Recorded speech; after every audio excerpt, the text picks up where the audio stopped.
అసెంబ్లీలో ఒక ప్రశ్న వస్తే ప్రతిరోజు 10 ప్రశ్నలు ఉంటాయి. ఒక్కొక్క ప్రశ్న 6 నిమిషాలు ఉంటుంది. ఒకవేళ సమయం సరిపోతే 15 నిమిషాలు 20 నిమిషాల వరకు కూడా మాక్సిమంగా మాట్లాడతారు. ఇవాళ మూసీ రివర్ ప్రాజెక్టు మీద ఒక ప్రశ్న వస్తే 2 గంటల పైన వాళ్ళు మాట్లాడి 1:20 నిమిషాలు ముఖ్యమంత్రి మాట్లాడి మూసీ కంపునంతా కూడా తన నోటి నిండా మొత్తం చెప్పడం జరిగింది. మూసీ ప్రక్షాళన తర్వాత కానీ ముఖ్యమంత్రి నోటి ప్రక్షాళన ముందు చేయాలని చెప్పేసి బీఆర్ఎస్ పార్టీ నిర్ణయించింది. అందుకే కంపు మాట్లాడే ముఖ్యమంత్రికి సమాధానం చెప్తామంటే ఆ సమాధానం చెప్పే అవకాశం ఇవ్వకుండా మేము ఏది మాట్లాడినా కూడా వారికి అవసరమైంది వారి భజన చేసేది మాట్లాడాలని చెప్పేసి స్పీకర్ గారు చెప్తున్నారు. భజన చేయడానికి కావాల్సిన వాళ్ళందరూ కూడా కాంగ్రెస్ పార్టీలో ఉన్నారు. వాళ్ళ కాంట్రాక్టులు కావాలంటే వాళ్ళ కమిషన్లు కావాలంటే ముఖ్యమంత్రిని ప్రభుత్వాన్ని భజన చేసుకొని వాళ్ళు తెచ్చుకోవచ్చు. ప్రతిపక్షం మీద చాలా బాధ్యత ఉంటుంది.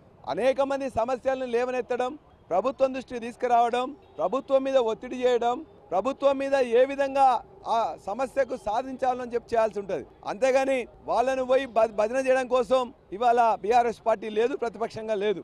కాబట్టి బరాబరిగా ప్రశ్నిస్తాం, సమస్యల మీద ఖచ్చితంగా గలమెత్తుతాం. ఇవాళ ప్రభుత్వాన్ని కానీ ముఖ్యమంత్రిని కానీ అసంబద్ధంగా అబద్ధాలు మాట్లాడితే ఖచ్చితంగా కడుగుతాం. ప్రజా సమస్యలు పరిష్కరించేందుకు అసెంబ్లీ సమావేశాలు ఏర్పాటు చేశాము. అనేక సమస్యలు పరిష్కారం అయ్యేలా ఉంటాయి. కానీ వాళ్ళ బీఆర్ఎస్ పార్టీ 10 ఏళ్ళ అధికారం ఉంది, తప్పిదాలు బయటపడతాయని వాకౌట్ చేసి వెళ్ళిపోయిందని కూడా మంత్రులు మాట్లాడుతున్నారు. మంత్రులకు మాట్లాడే ఎక్కడిది ఇవాళ శ్రీధర్ బాబు గారు మాట్లాడుతుంటే నువ్వు మాట్లాడే కూసో అని చెప్పేసి మాట్లాడింది కదా.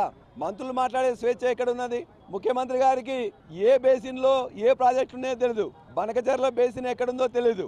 ఆదిత్యనాథ్ దాస్ అనే ఆంధ్ర వ్యక్తిని 2014 వరకు అన్యాయం చేసిందని చెప్పేసి మనం పక్కన పెట్టిన వ్యక్తిని 2014 నుంచి 2023 9.5 సంవత్సరాలు మన మీద 100 కేసులు వేసిన ఆదిత్యనాథ్ దాస్ని చంద్రబాబు అడుగులకు మడుగులొత్తే వ్యక్తిని ఇలా పెట్టుకొని ఇవాళ మాకు న్యాయం చేస్తారని చెప్పి ఎట్లా నమ్మాలి? తెలంగాణ రాకముందు ఇదే ఆదిత్యనాథ్ దాస్ మనకు వ్యతిరేకంగా కొట్లాడిండు. తెలంగాణ వచ్చిన తర్వాత మనకు వ్యతిరేకంగా 100 కేసులు వేసిండు.